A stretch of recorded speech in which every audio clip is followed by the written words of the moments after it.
pastor Elias. Bom, vamos voltar ao início. Gênesis capítulo 2, versículo de número 7. É muito interessante, como já pontuou aqui o pastor Paulo Sérgio Batista, que a revelação ela é progressiva, e é isso mesmo. Amém. Há aqui o pessoal chama de pericorese, né? Esse relacionamento entre as três pessoas da divindade, que todos nós somos harmônicos no caso da doutrina da Trindade, Pai, Filho e Espírito Santo, em criar o homem. Façamos o homem à nossa imagem, conforme a nossa semelhança, e fez Deus o homem à sua imagem, a imagem de Deus o criou. É uma informação. A segunda informação, que complementa a primeira, por conta da progressividade, está em Gênesis capítulo 2, versículo 7. E formou Deus o homem do pó da terra, e soprou o Nishamá em suas narinas, e ele passou a ser, como disse aí na própria Bíblia judaica completa. Como que é? Repete, por favor. Isso, Bíblia hebraica completa. É hebraica completa, é judaica, não é judaica? Hebraica. Hebraica? Aqui tá hebraica. É Não judaica, desculpa. É judaica. Pode ler o texto de novo, por favor?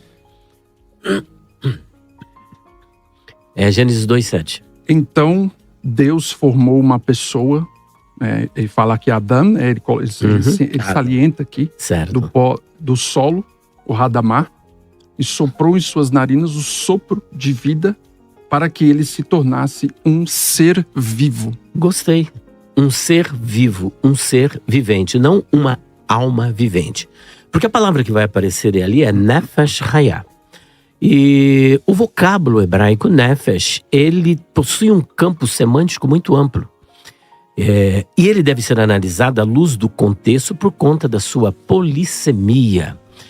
Ser vivo está correto, porque Nefesh vem de Nafash, que significa ser que respira. É respiração, então um ser que respira. Mas eu quero atentar para o início do versículo, que diz o seguinte: e formou Deus o homem do pó da terra.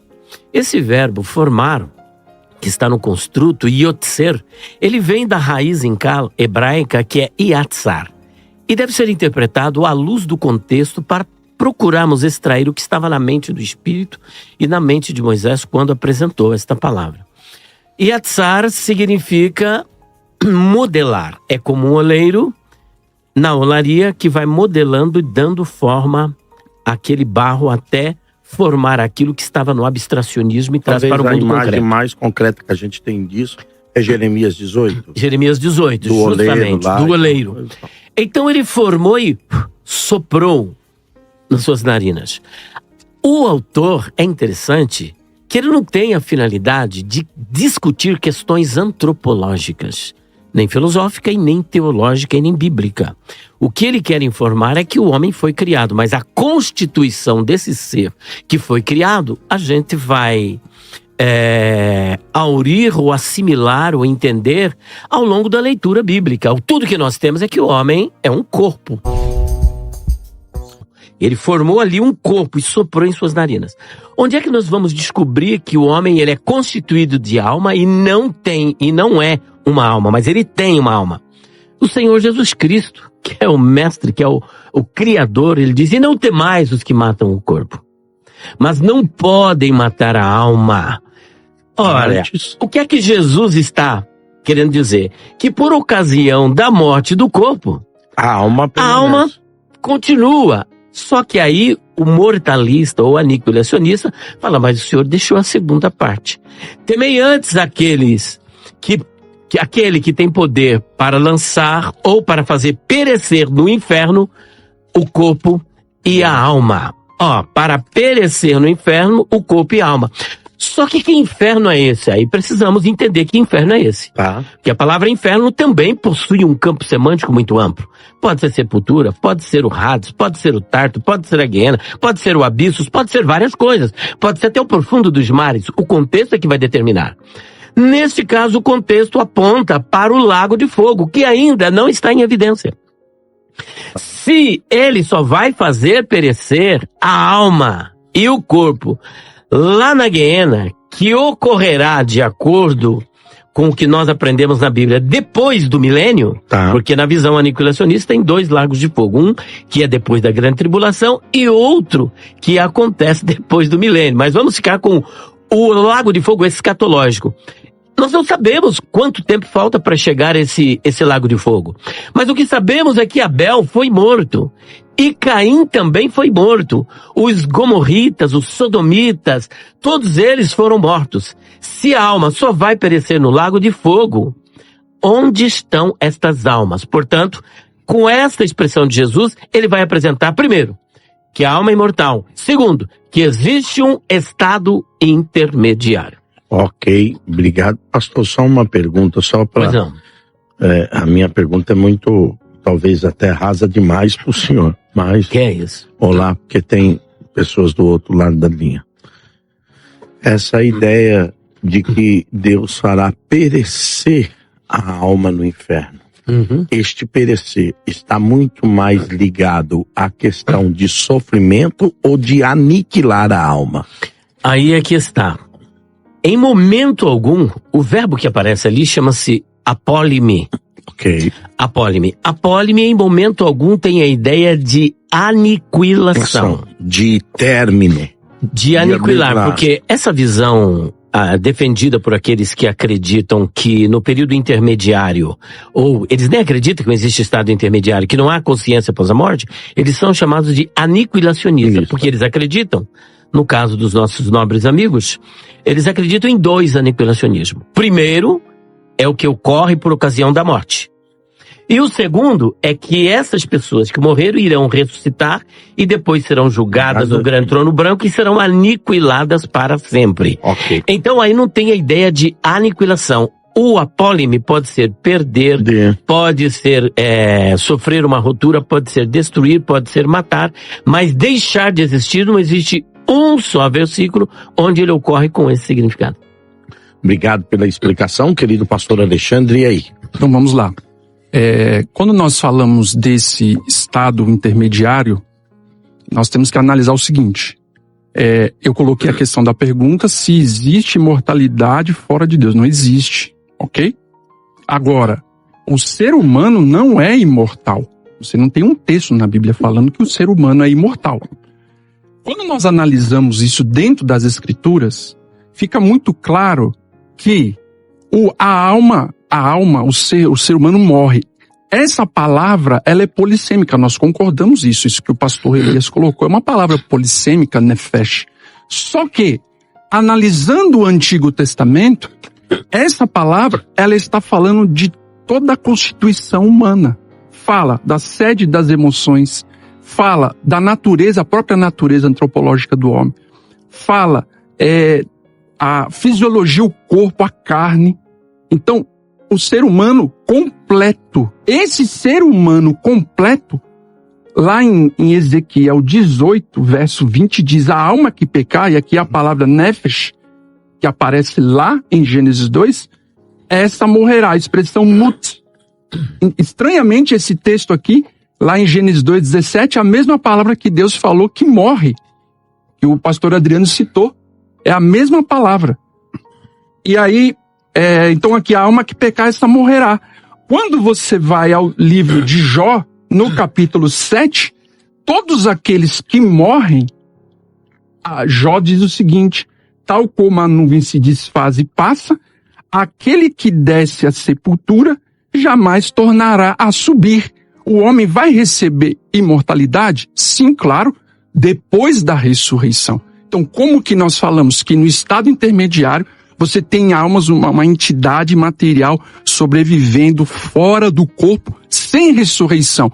Isso daí, nós não temos um respaldo bíblico para isso. Segundo ponto, quando nós estamos falando do estado da alma, desse estado intermediário, o texto é muito claro em dizer, nós temos vários textos falando do sono da alma.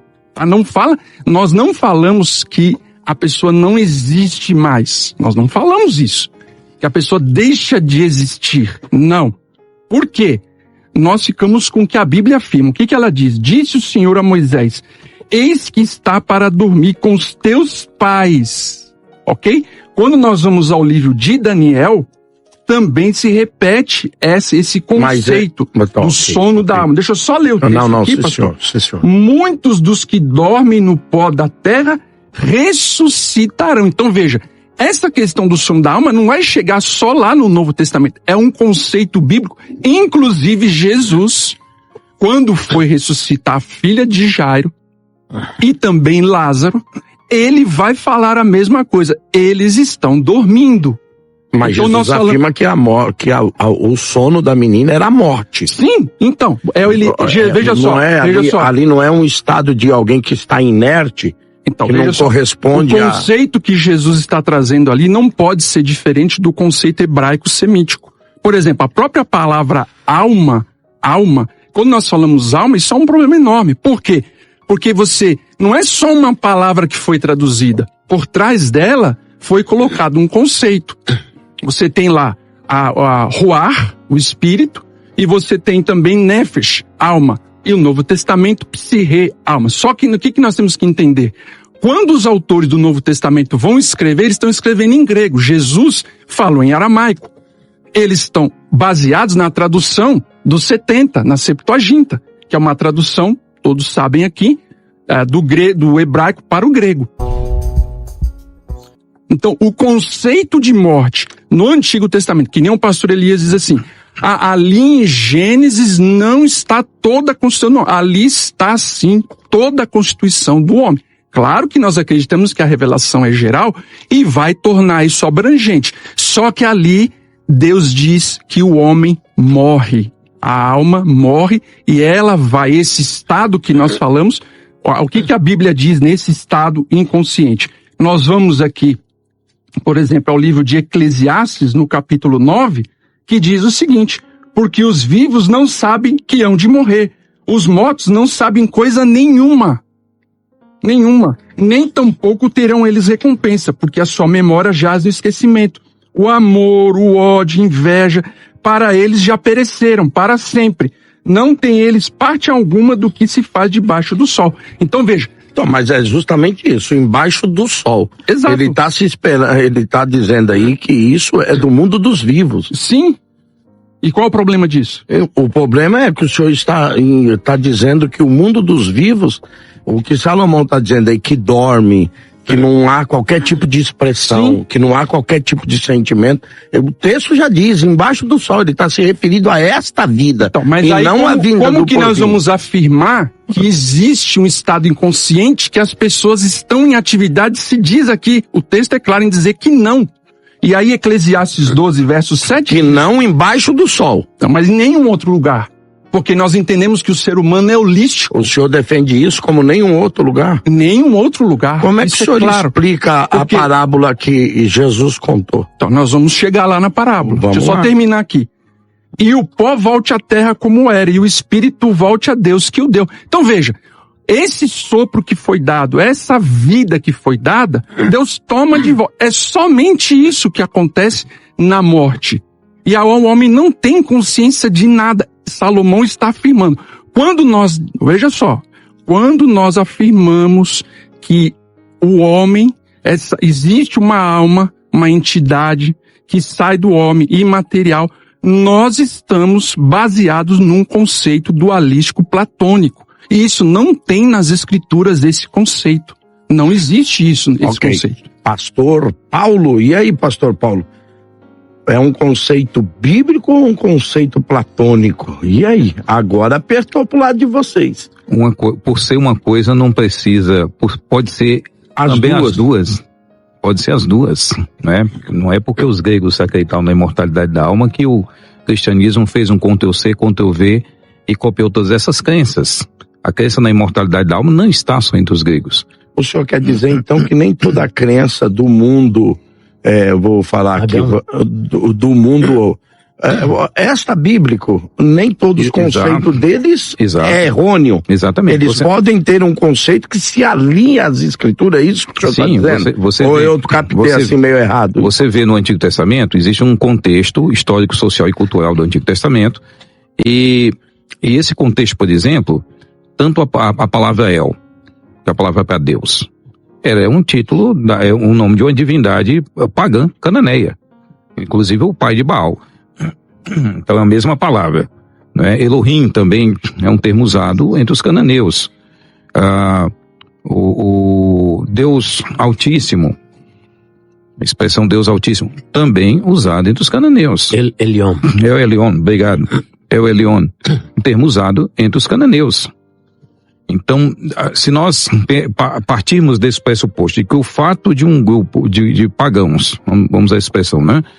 Eles usarem algo, isso em si é pagão, aí nós temos que jogar fora a Bíblia toda. Porque a Bíblia foi escrita em grego, a grega é a língua do Platão, do Sócrates, do Aristóteles e companhia. Então nós teríamos que jogar fora.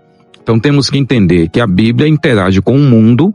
Esse mundo não é o mundo de Deus, é um mundo caído. Uhum. E nesse mundo caído tem pessoas caídas, tem uma língua. O hebraico, o hebraico era uma língua semita que já existia muitos séculos antes da própria Bíblia ser escrita. Você está dizendo então que não dá para querer santificar a língua hebraica e demonizar a língua grega. Exatamente. Agora o que nós temos que entender, eu acredito que quando se faz a seguinte afirmação, nós não temos na Bíblia nada que fale desse período intermediário, e aí a gente se basear no Antigo Testamento, que como eu falei, não é? Eu acho que todo mundo aqui na mesa vai concordar que a língua hebraica é mais pobre do que a língua grega em uso de termos. Acho que todo mundo vai concordar com isso aqui nessa mesa. Não é? A língua grega infinitamente tem... é uma língua muito mais ampla de terminologias. Agora, olha que coisa interessante. Quando você pega Paulo escrevendo a carta, aos Filipenses, capítulo 1, a partir do verso 1 ele diz, capítulo 1, a partir do verso 1 de Filipenses, portanto, para mim o viver é Cristo e o morrer é lucro. Então ele diz, viver é Cristo, o morrer é lucro. Entretanto, se o viver na carne traz fruto para o meu trabalho, ou seja, se continuar vivo, já sei o que hei de escolher. Ora, de um e outro lado estou constrangido, tendo o desejo de partir e estar com Cristo. Mas como vai estar se não tem... O que é incomparavelmente melhor. Ele quer trabalhar para Deus, ele entende isso, ele entende esse valor, não é? Ou seja, ele tem uma atividade aqui na Terra. E aí, ele diz que está constrangido. Está entre duas questões que ele gosta muito. Fico pela necessidade da igreja. Ou vou para Cristo, que é o anseio de todos nós. Aí ele continua. Olha, partir estar com Cristo, que é incomparavelmente melhor. Olha, se ele está falando que vai partir para estar com Cristo, ele está dizendo que após... E aí ele vai continuar, após a morte dele, ele vai estar com o Senhor. Mas por vossa causa é mais necessário permanecer na carne. E convencido disso, estou certo de que ficarei e permanecerei com todos vós para o vosso progresso e gozo na fé. Ou seja, é como se Paulo dissesse, entre morrer e estar com Jesus, e entre ficar e abençoar a igreja com a pregação do evangelho com fortalecimento na fé, eu prefiro ficar. Temos também um texto de Apocalipse, de Apocalipse 6, versos 9 a 11, que ele diz o seguinte, quando ele abriu o quinto selo, vi debaixo do altar as almas daqueles que tinham sido mortos,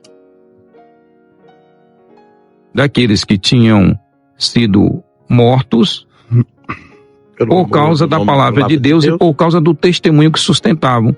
Clamaram em grande voz dizendo, até quando, ó soberano Senhor, santo e verdadeiro, não julgas nem vingas o nosso sangue dos que habitam sobre a terra? Peraí, pastor, deixa eu te perguntar, porque agora o senhor confundiu a minha cabeça.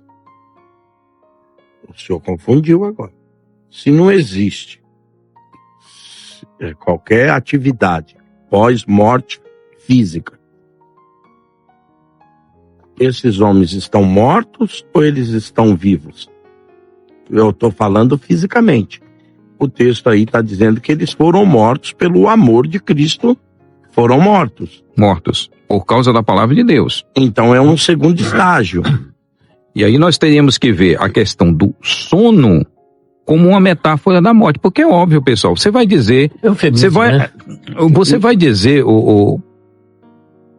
pastor Elias, que um corpo morto e um corpo em sono é a mesma coisa? Claro que não. Nenhum de nós vai concordar com isso aqui nessa mesa. Mas eles têm as mesmas características. Não há atividade, assim, aparentemente. Talvez é por isso que eu faço a pergunta, que eu tô aqui, vocês estão confundindo a minha cabeça aqui, porque a menina lá, Jesus falou que ela dormia. É uma metáfora. Não é uma metáfora da morte? É uma metáfora para a morte. E aí, se eu disser que uma coisa é a outra, pessoal, aí não é possível. É óbvio que são duas coisas diferentes. Agora, tem semelhanças se usa uma linguagem, não é, para apresentar isso. Porque há uma semelhança. Mas dizer, por exemplo, uma pessoa dormindo, ela está inerte, mas ela não quer dizer que ela não tenha movimentos durante o sono. Ela não quer dizer que todas as faculdades psíquicas dela desapareceram. Não há morte no sono. E o texto é claro, quando eles dizem, clamarem em alta voz, dizendo, até quando, soberano Senhor e santo e verdadeiro, não julgas e vingas o nosso sangue que habita sobre a terra? Então cada um deles foi dado uma vestidura branca e lhe disseram que repousassem ainda um pouco tempo, ou seja, descansassem ainda um pouco tempo, até também que se completasse o número dos seus conservos, seus irmãos que iam ser mortos, como igualmente eles foram. Então, se eu pegar e disser assim, imortalidade da alma é coisa da filosofia pagã grega. Então, essa doutrina em si é pagã. Nós temos textos neotestamentários que apontam para essa ideia. Ok. Então, já volto já com o senhor. Agora o senhor confundiu, porque parece-me que o descanso é um estado inerente da atividade. Só pode descansar quem fez uma atividade e se cansou por ela. Como é que você vai falar para alguém descansa de alguém que não tem atividade? Fica uma coisa, então o descanso é oferecido a eles por um pouco de tempo. E aí eu queria perguntar aqui ao querido pastor Adriano, e aí, como é que fica? E essas almas aí, Adriano, debaixo do trono, que falam tal, ali, como é que você entende? É pós-morte, não é? Você que é um cara especialista aí na escatologia. Eu discordo, mas vamos construir as ideias aqui, né? Eu fui anotando aqui, porque eu tive o privilégio de ser o último a falar, né? Então, por exemplo, estado intermediário nós acreditamos, porém, esse estado intermediário é apenas uma separação da morte e da ressurreição e não tem consciência. É o que nós acreditamos, né? O Antigo Testamento não tem nenhum texto que mostre inconsciência, apesar da profetisa lá ter aquele texto. Eu acho que eles não vão construir doutrina sobre isso. Também quero evitar de usar o Antigo Testamento porque vocês têm um argumento. Você diz da profetisa lá, quando ela vê Samuel subindo? Isso. É onde aparece inconsciência. Mas os textos do Antigo Testamento deixam claro que não há consciência, não faz nada, não louva, não sente, tal. Mas aí vem o argumento da progressão. Eu concordo com o argumento da progressão. Qual texto você usou? Do não tem nada? Em Eclesiastes? O Eclesiastes, isso. Aí, continuando.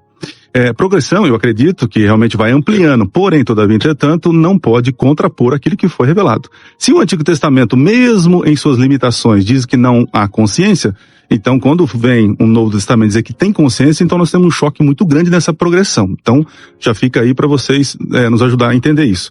Como eu falei, hoje eu quero mais reaprender, né? Uau! Outra coisa. Muito humildade. Vocês disseram que, com relação à imortalidade, a pergunta é, quando que a alma passa a ser imortal? Em que momento é transferido essa imortalidade para essa pessoa? Em que sentido? Quando acontece? Né? Aí eu gostaria que vocês me trouxessem aí um texto em que é aqui que começa a imortalidade, tá? Muito bem. Outra coisa.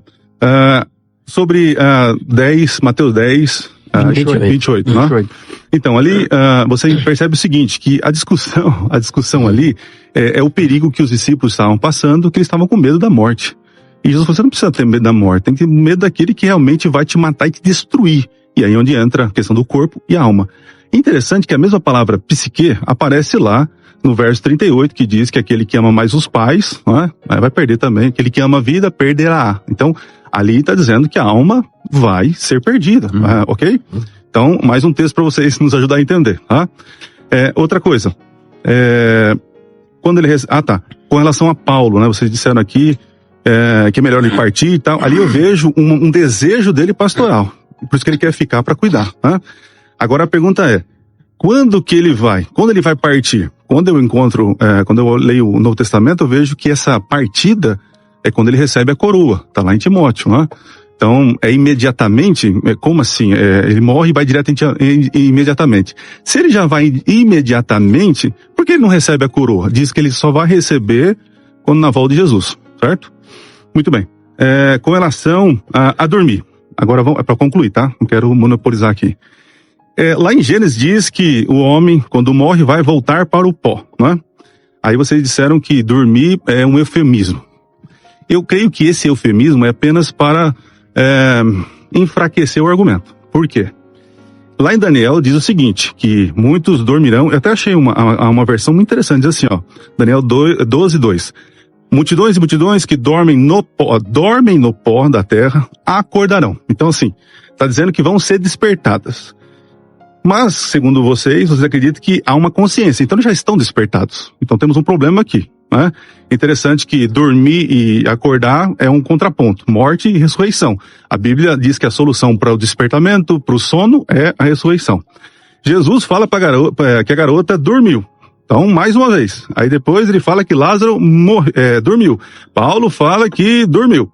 Então, assim, é muita repetição, é muito eufemismo para não dizer nada. Então, por isso que eu acho que o eufemismo, para mim, está soando como sair na tangente, enfraquecer o argumento.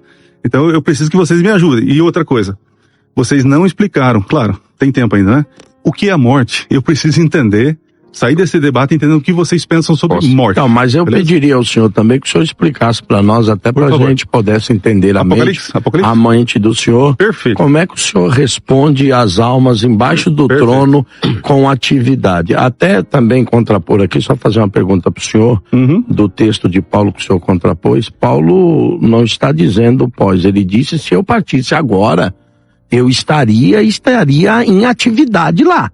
Ele disse se eu partisse agora, ele não põe isso no futuro. Diz que é melhor, diz que é melhor e que teria atividade. Ele não reflete o tempo dessa atividade.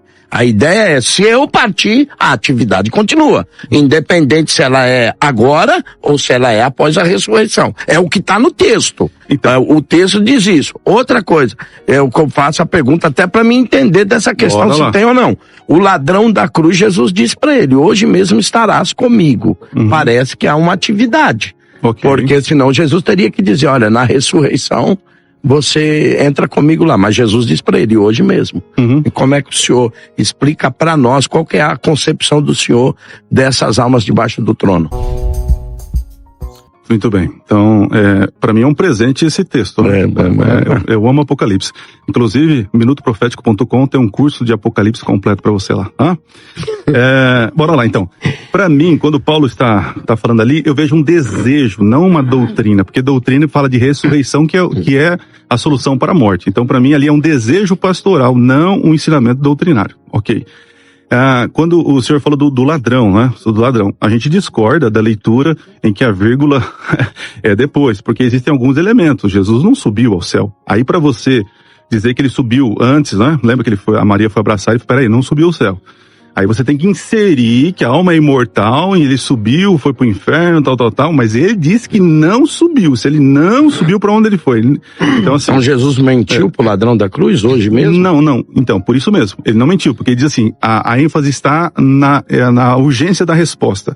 E outra, o ladrão fala assim, quando vieres no teu reino, quando vieres. Então, certamente digo agora, estarás comigo no paraíso. Então, assim, as minhas respostas de bate e pronto. Agora vamos para Apocalipse 6, né? Apocalipse é um livro, é uma literatura apocalíptica, e nós temos que entender que existem blocos no livro, né? E o que define o livro, a interpretação, é o gênero dele, né? Então a gente não pode pegar certos gêneros literais. Eu até entendo quando vocês argumentam que Eclesiastes é um livro sapensal, de sabedoria, poesia, a gente não pode tirar doutrina. Beleza. Mas eu entendo que ali existe um princípio ali que vai brotando como revelação progressiva, ok? Não posso definir só ali, beleza. Então vamos lá. Então, não podemos usar o mesmo peso, a mesma medida com o Apocalipse. Apocalipse capítulo 6, nós estamos dentro do 7 selos que Jesus vai retirando quebrando os selos, né? Quando chegamos lá no capítulo 6 das almas, é interessante, se a gente literalizar altar, literalizar a alma. Se eu literalizo a alma, eu gero alguém em angústia, sofrendo e clamando. Aí vai contra a revelação lá do passado que diz que o morto não sabe nada. E se eu literalizar esse altar, o que esse altar está fazendo no céu? já começa a criar problemas, né? Outra coisa, eu tenho que também literalizar todos os outros selos, porque eu vou literalizar uma coisa, simbolizar outra, literalizar uma coisa, simbolizar outra. No nosso entendimento, ali é um período em que Jesus, ele está ouvindo o clamor daqueles que foram injustiçados por pregar a palavra de Deus. É os mártires, isso aqui a gente concorda, ok? Mas eu não vejo como literais no céu eles clamando, né? Porque isso entraria em contradição com outros textos. Agora, quando você vai para Gênesis capítulo 4, verso 10, o sangue de Caim, de Abel, perdão, ele clama porque algo injusto aconteceu. Aqui é interessante. Deus, Abel ouviu e obedeceu a palavra de Deus. E ele foi injustiçado e morto. Os mártires ouviram e obedeceram a palavra de Deus. E foram injustiçados e mortos. Então ali a questão não é se tem consciência após a morte. É Deus, no momento da história, ouvindo o clamor da injustiça feita contra o seu povo, e ele está se levantando para trazer juízo. Ok. Tá bom? Então, esse é o conceito. Querido pastor Elias. Muito bem, eu vou dar sequência àquilo que eu comecei a desenvolver, porque são tantos argumentos, se você for trabalhar cada um, é impossível num debate como este. Mas eu quero prosseguir aqui com Mateus capítulo 10, versículo de número 28. O Senhor Jesus disse: não temais os que matam o corpo, mas não podem matar a alma. Com essa palavra, em primeiro lugar, Jesus está dizendo que o homem não é uma alma, mas ele tem uma alma. Segunda verdade aqui explicitada, que fica óbvia e ululante e gritante no texto, é que essa alma é imortal. Então, primeiro, ele tem. Isso contrariando toda a perspectiva holista e monista. Jesus aqui, ele mostra de forma clara, óbvia, que o homem tem uma alma, porque o corpo morre, mas a alma não morre. E em seguida, nós entendemos que esta alma é imortal, visto que o homem não pode matar.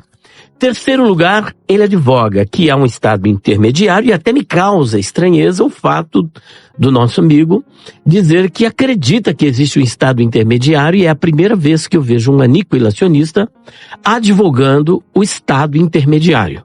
Se tem um estado intermediário, alguém está nesse estado intermediário. Eu disse, desculpa, depois eu falo, mas não é de lugar geográfico. Eu falei de período de separação. Sim, então, okay. Mas existe um estado intermediário. Separação, sim, não agora, local.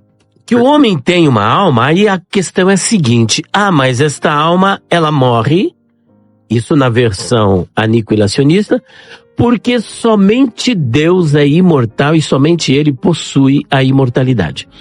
Deus, entre os seus muitos atributos, existe um atributo que chama-se aceidade. A aceidade significa de si mesmo e por si mesmo. Significa que Deus é todo-poderoso de si e por si. Ele é atemporal de si e por si. Todos os atributos comunicáveis e incomunicáveis na divindade é algo que é essencial na divindade. Ao passo que a imortalidade é uma concessão divina. Assim como o amor também. Olha o que João diz. Filhinhos, nós podemos amar. Por quê? Porque Deus nos amou primeiro. E Deus é amor. Então tudo isso é uma concessão divina, e a imortalidade, de igual modo, é uma concessão divina.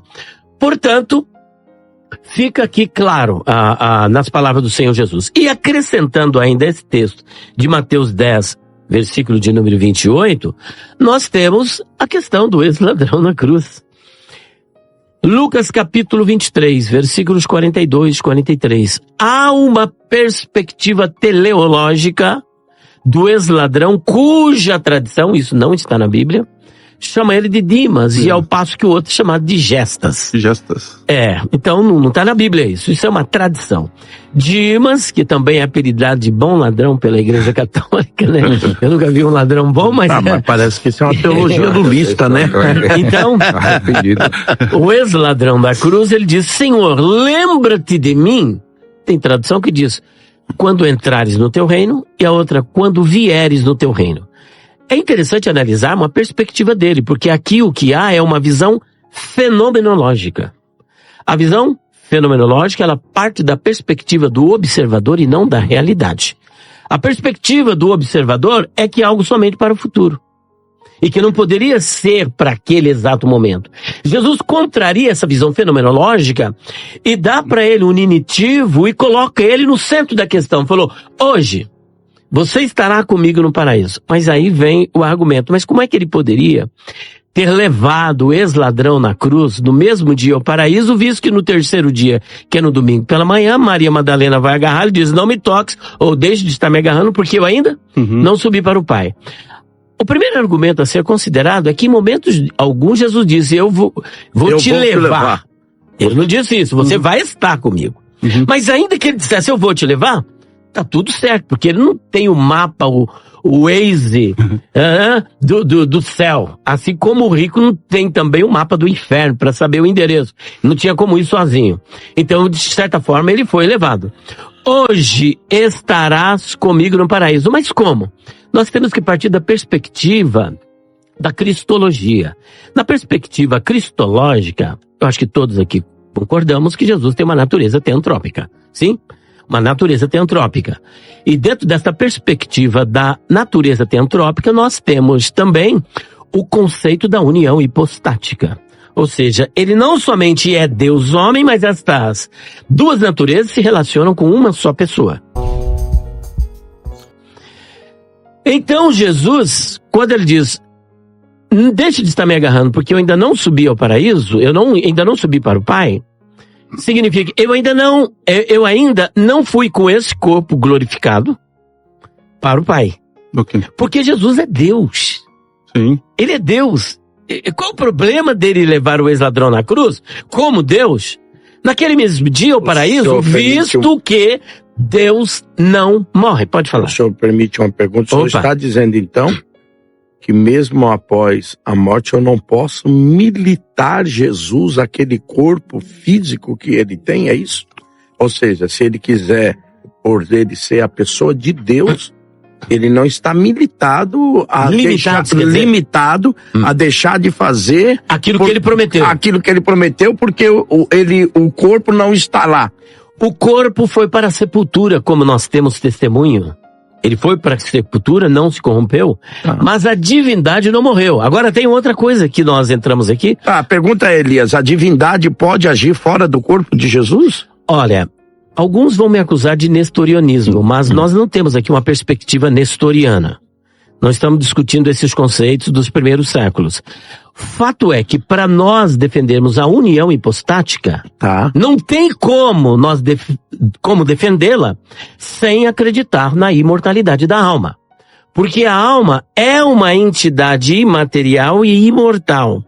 Qualquer um que disser que, como já tive um debate com outro adventista, eu vou falar porque foi publicamente, o pastor Ezequiel Gomes, ele diz que Deus morreu por ocasião da morte do corpo de Jesus, contrariando até a própria profetisa, que chama isso de herético. A profetisa Ellen White diz que jamais Deus morreu.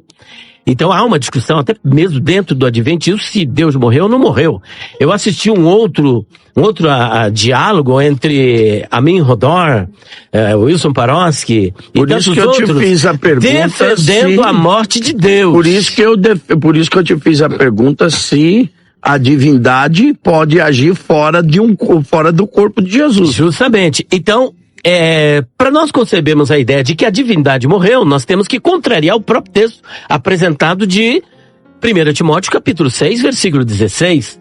Se ele é imortal, como é que pode morrer? Se ele é eterno, como é que pode morrer? Se ele é atemporal, como é que pode estar passível às vicissitudes do tempo? Então ele está fora do tempo, está no tempo, mas ele não está limitado ao tempo, porque ele é atemporal, ele é transcendente, ele é eterno, ele é glorioso, ele é imortal, não pode morrer. Como é que nós defendemos, então, que Deus não morreu, que as duas pessoas continuam vivas? A alma pertence à natureza humana. Ou melhor, a mesma pessoa... Repito aqui, as duas naturezas continuam vivas. Eu disse pessoa, mas corrijo aqui, não é pessoa, que é uma só pessoa e duas naturezas. A natureza humana está representada pela alma, que é imortal. E a divindade está atrelada a essa natureza humana. Não morrendo a alma, não quebra a união hipostática, porque a alma está ligada à divindade. como Deus não está limitado ao tempo e ao espaço e nem mesmo à morte, porque ele é imortal, não haveria nenhum problema dele conduzir esse ex-ladrão na cruz no mesmo dia ao paraíso, porque há alguma coisa impossível para Deus? Querido pastor Alexandre, Ele citou várias coisas aqui que daria cada um debate, né? Então vamos por partes. Primeiro, quando eu falei a questão da cultura, obviamente eu não estou ignorando esse fato dentro das escrituras, porque Deus se revela dentro de uma cultura, e isso seria antibíblico falar isso. Agora, o que nós temos que entender é o seguinte: os conceitos que são revelados pelos profetas, pelos apóstolos, eles são muito bem fundamentados até para que não haja confusão para eles. Por exemplo, quando a gente fala do Antigo Testamento, em relação à Bíblia, Jesus, lá em Lucas capítulo 24, verso 27, diz, quando ele foi conversar com aqueles dois homens aqueles dois discípulos que estavam indo para Emaús, e começando por Moisés, escorrendo por todos os profetas, expunha-lhes o que a seu respeito constava em todas as escrituras. Então veja, Jesus usava toda a escritura. Nesse tempo aqui ele está usando todo o Antigo Testamento. Então, defender doutrina usando o texto do Antigo Testamento é bíblico, porque Jesus fez isso. Ok? Então esse é o primeiro ponto. Segundo ponto, quando nós falamos a respeito, vamos citar o primeiro texto ali, que ele fala a questão de matar o corpo e matar a alma, tá? Nós temos que analisar dentro do próprio contexto. Você citou o capítulo 10, verso 28, que fala, não temeis os que matam o corpo e não pode matar a alma, temei antes aquele que pode perecer no inferno, tanto a alma como o corpo. Fazer perecer, né? Tá? Então, dentro desse contexto, o que Jesus está colocando para eles aqui? Daqui a um pouco eu vou ler outro texto. Veja, o Antigo Testamento, eles estão fazendo de tudo para preservar a vida humana. Em vários momentos você vai ver isso na Bíblia, em momentos de guerra, em momentos que estão passando por fome, etc, etc. Quando Jesus vem, ele vai trazer um conceito dentro da revelação progressiva que é estranho a eles. Por quê? Jesus vai dizer o seguinte, está no contexto do capítulo 10 de Mateus, verso 39. Quem acha sua vida, perdê-la-á. Quem todavia perde a vida por minha causa, achá-la-á. Então qual é o conceito que Jesus está trazendo? O que ele está falando lá em 10, 28? Mesmo que você perca a sua vida aqui por pregar o evangelho, por ser um discípulo, por testemunhar, Jesus vai falar isso, vocês serão perseguidos, vocês serão odiados. Ele vai falar, Pedro, você vai morrer mais adiante. Lá em João 21 ele fala, você é novo, mas vai chegar um momento que você vai morrer, Pedro. Então esse conceito é estranho para os discípulos. O que o texto está dizendo? Jesus está deixando claro para ele, mesmo que vocês venham perder a vida aqui nesse mundo, vocês têm a vida eterna. Porque a vida aqui, Jesus tratando, ele fala, é um sono. Vocês não perderam, porque João fala assim, ó, quem tem Cristo tem a vida. Aquele que tem Cristo tem a vida. Então, a vida eterna de vocês está garantida. Vocês não vão perecer no inferno.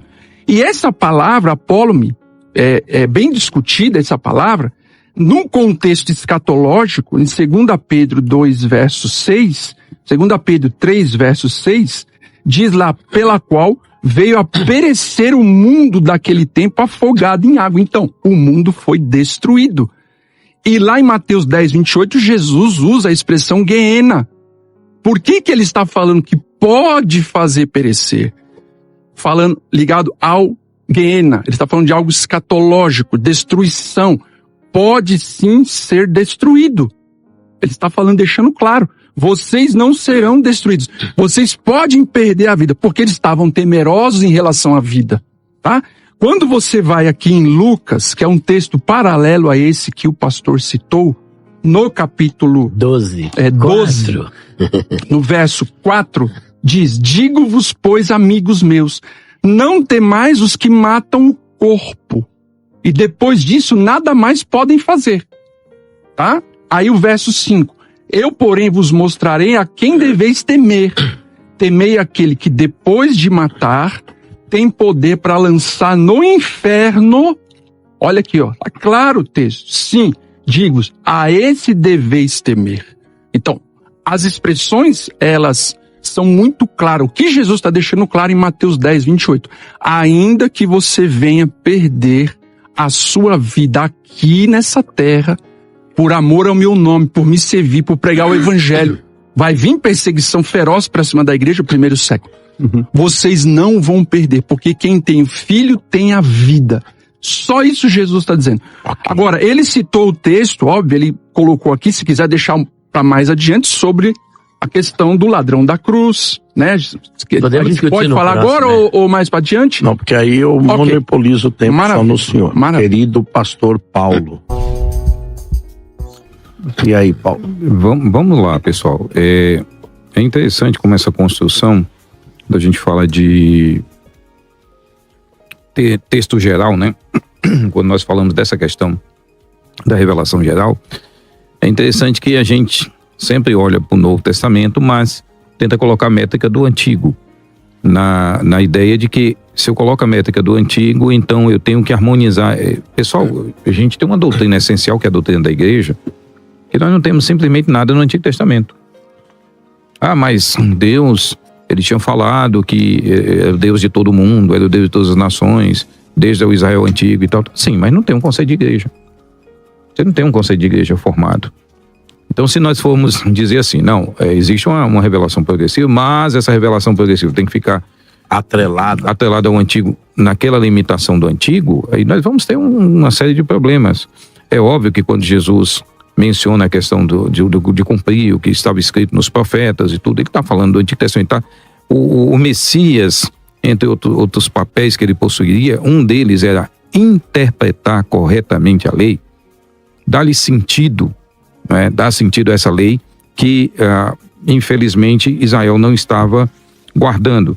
Agora, usar Eclesiastes para a gente tentar construir qualquer discussão sobre pós-morte é complicado, porque um livro que aparece 28 vezes a palavra debaixo do sol é o conceito. Né, deveria ser suficiente para a gente entender que ele não está tratando nada sobre vida pós-morte.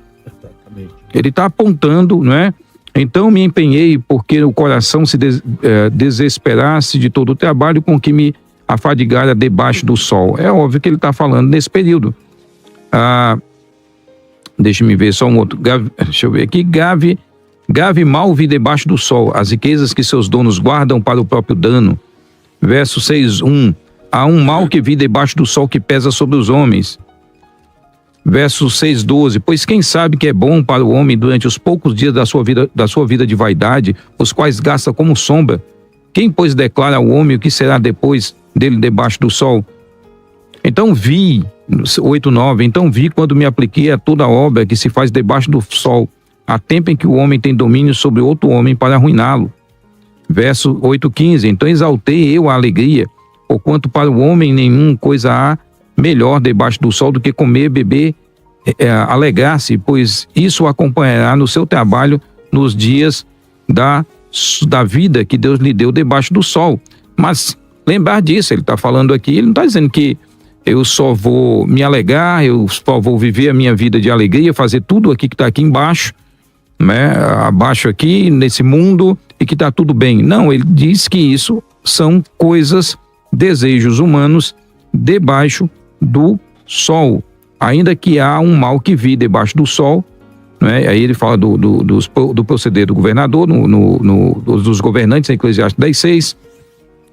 Então, dizer que o fato de a Bíblia falar de debaixo do sol, aliás, usar Eclesiastes para qualquer discussão sobre alma, no sentido que os imortalistas aplicam, é nonsense, né? É um negócio meio sem sentido, porque o texto, é claro, abundantemente usa a expressão debaixo do sol para se aplicar. O que ele está falando? Ele está falando da vida humana, dessa vida fútil, vazia, do cara trabalha e no fim da vida acabou. Ele não tem mais nada do fruto do trabalho, porque os mortos não vão receber nada do que se faz debaixo do sol. Não é uma continuidade.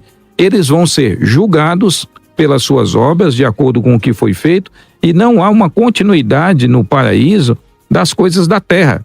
Não é uma continuidade dessas crenças ou dessa vida do lado de lá. Então esse é um aspecto curioso da nossa análise aqui.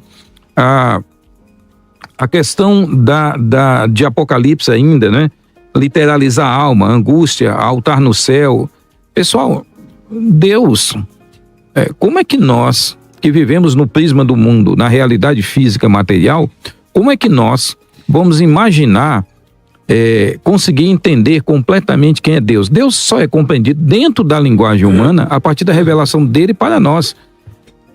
Então, Deus passa a ser compreendido por nós quando a Bíblia diz: os olhos do Senhor estão em todo. Quer dizer, alguém aqui acredita que Deus tem olho, como nós temos? Alguém aqui acredita nessa mesa que Deus tem olho? Que Deus, porque se ele tiver olho, ele, no lugar que ele está, para ele enxergar, para Deus ver todas as coisas, tem que ter oxigênio, tem que ter tudo aquilo que é necessário para que um olho possa enxergar.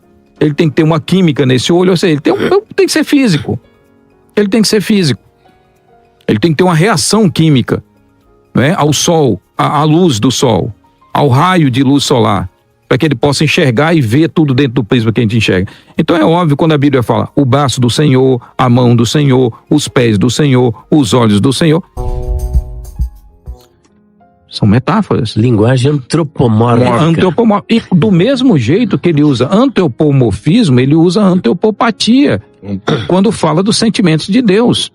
Agora, como é que um ser que habita num lugar desse, que é a essência desse lugar, atemporal, pastor, como é que nós vamos pegar uma questão temporalidade e achar que é só arrastar para lá e dizer assim, não, porque fica sem sentido? É óbvio que o livro de Apocalipse ele é usado numa linguagem para quem está aqui tentar entender a migalha do que de fato é o estado eterno.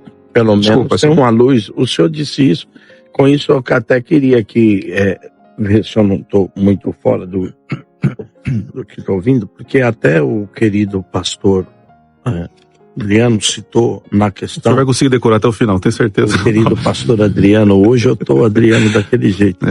A noite inteira acordada, rapaz, só Jesus. O querido pastor Adriano citou de que fica complicado você querer estabelecer tabernáculo, estabelecer isso no céu. Mas o escritor aos Hebreus faz justamente isso que o senhor está falando, Hebreus 9. Ele vai falar do sacrifício eterno, do tabernáculo celestial, e ele vai falar que tudo isso que nós temos aqui na terra é uma expressão daquilo que tem no céu. E pode soar até platônico isso. Mas não é isso que ele está falando. O mundo das ideias. O mundo das ideias. Então, mas o escritor aos Hebreus faz isso. Ele diz que as coisas aqui, ele diz que Jesus Cristo entrou de uma vez por toda, fez um único sacrifício eterno, e que as coisas que Moisés viu aqui, que Moisés construiu, são só cópias das coisas celestes e tal. Então, eu queria entender isso, né? Que parece que o mundo espiritual está usando uma linguagem para que nós, os humanos, pudéssemos entender. É isso, mais ou menos, professor? E não, isso, sem dúvida nenhuma. Agora, nós temos um aspecto curioso que, às vezes, se coloca num debate como esse, em oposição, Estado versus local. Mas por que Estado versus local? E por que não Estado e local? Por que nós temos que colocar Estado versus local?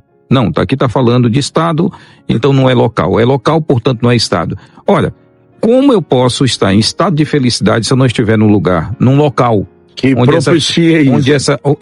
essa felicidade existe? Onde eu posso obter essa felicidade? Então eu tomo muito cuidado com essa ideia, às vezes, da gente olhar essas questões de uma forma de oposição, dualismo, sabe? Ou é A, ou é Z. Então não pode ser A e Z complementando e estando dentro dessa revelação.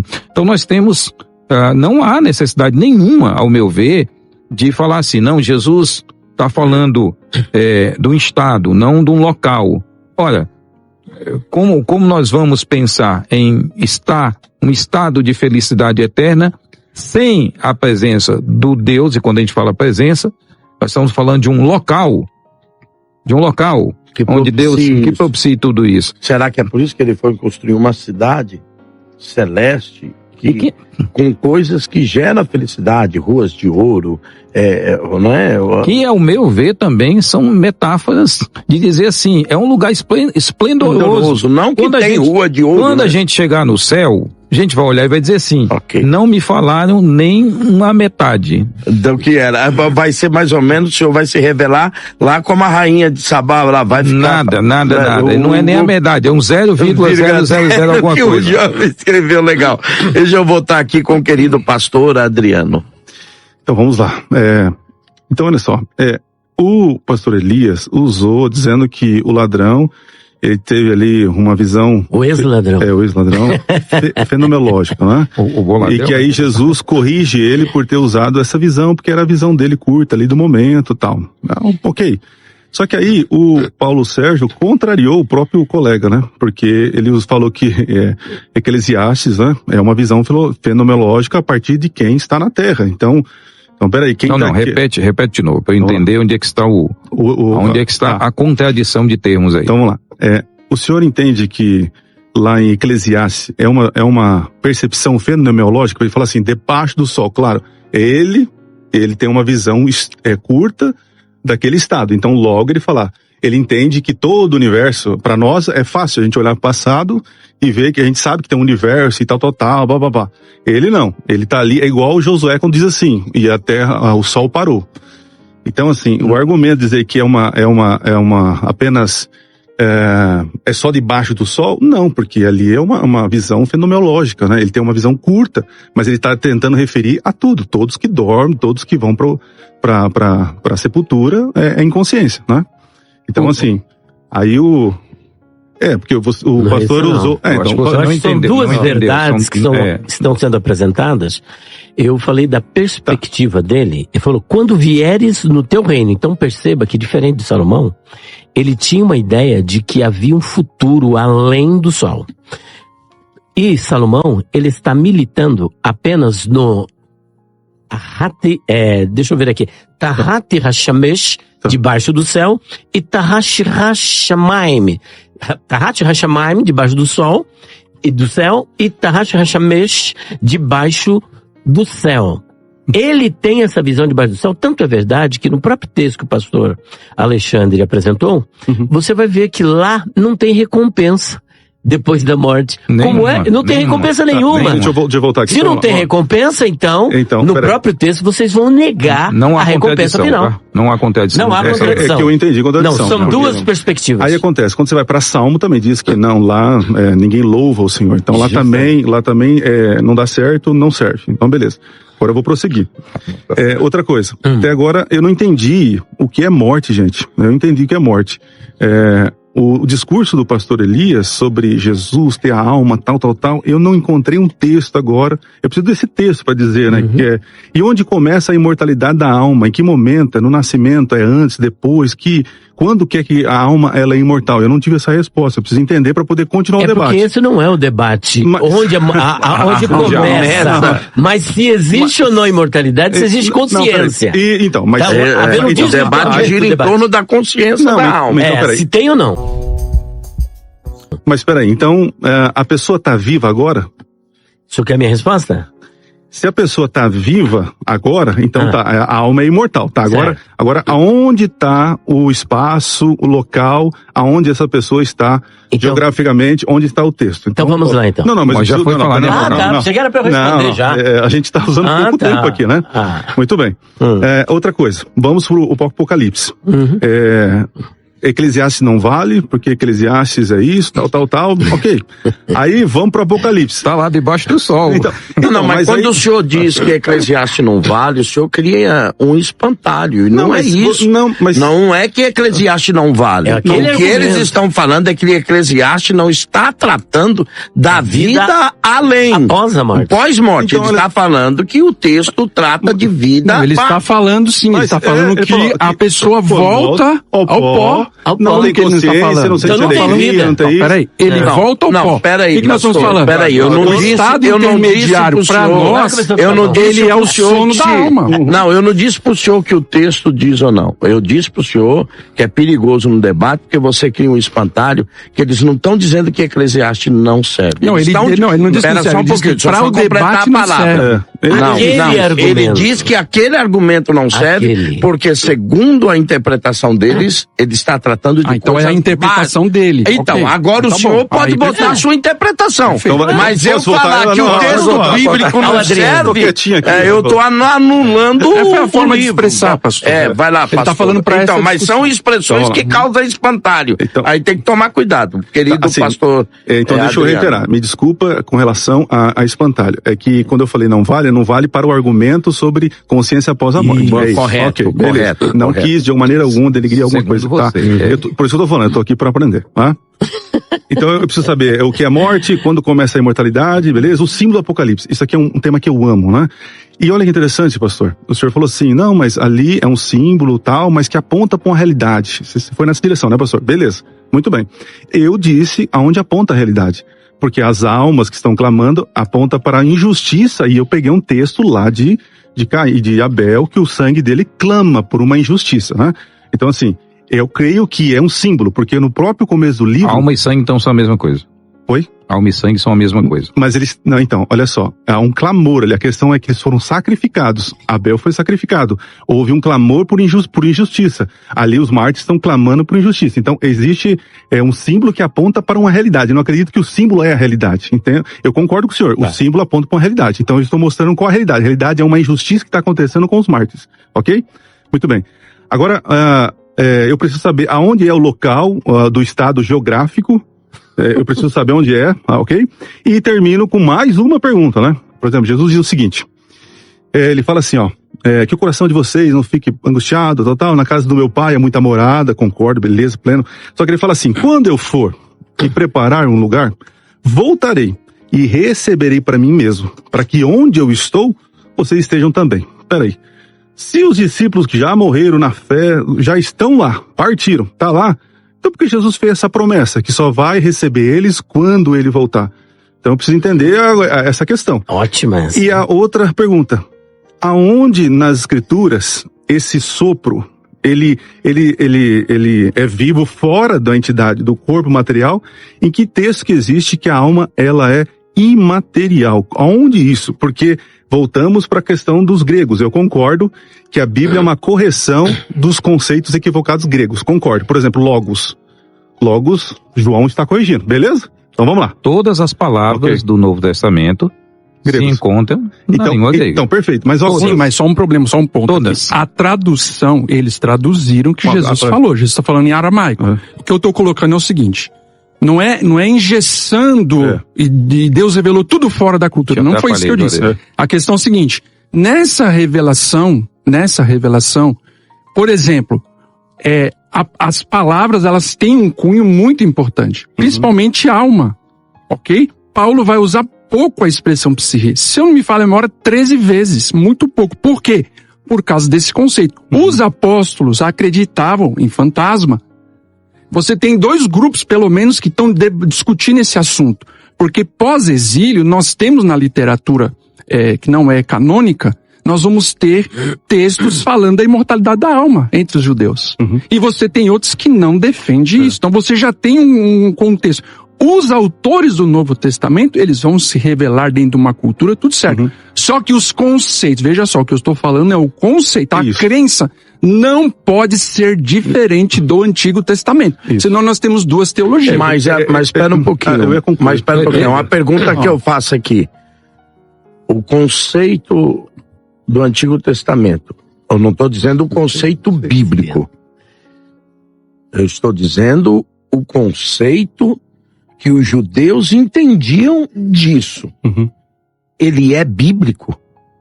O conceito judeu é bíblico? Porque tem fala o Antigo Testamento? tem um conceito bíblico e tem um conceito interpretativo. Não, Do que eles interpretaram e do que eles entenderam. Eu termino e jogo a bola Que pra vocês. algumas vezes Jesus contrapôs Deixa só o pastor que eles diziam. terminar, senão ele não conclui Isso, a fala dele. eu não vou atrapalhar você. Obrigado. Vai lá, Eu Adriano. senti saudade do Joaquim agora. Adriano. Um abraço, Joaquim. Um abraço, Joaquim. Então, vou concluir aqui, ó. Então, existem algumas perguntas que eu fiz, tal, de Jesus agora, tal, beleza. Com relação aos conceitos. O Hades, do conceito grego, ali há uma consciência, mas o conceito Sheol, que palavras paralela, não tem consciência. Tártaros, no conceito grego, é lugar de punição dos anjos, dos demônios, negócios lá, e Guiena, que não tem esse sentido. Então eu vejo uma correção. E por último, Hebreus, quando o senhor tocou, que Hebreus fala de uma parábola, tal. O autor, ele não está em êxtase como João, que foi arrebatado em espírito. Porque ali ele está escrevendo e explicando. A literatura dos Hebreus, o livro de Hebreus, é diferente do Apocalipse, né? Então ali em Apocalipse é um símbolo, é um código, é um semaino que revela o eterno, o divino, o futuro. Já em Hebreus é diferente, então não podemos comparar. Que ali está falando de santuário, lá é outra coisa, né? É isso. Obrigado, gente.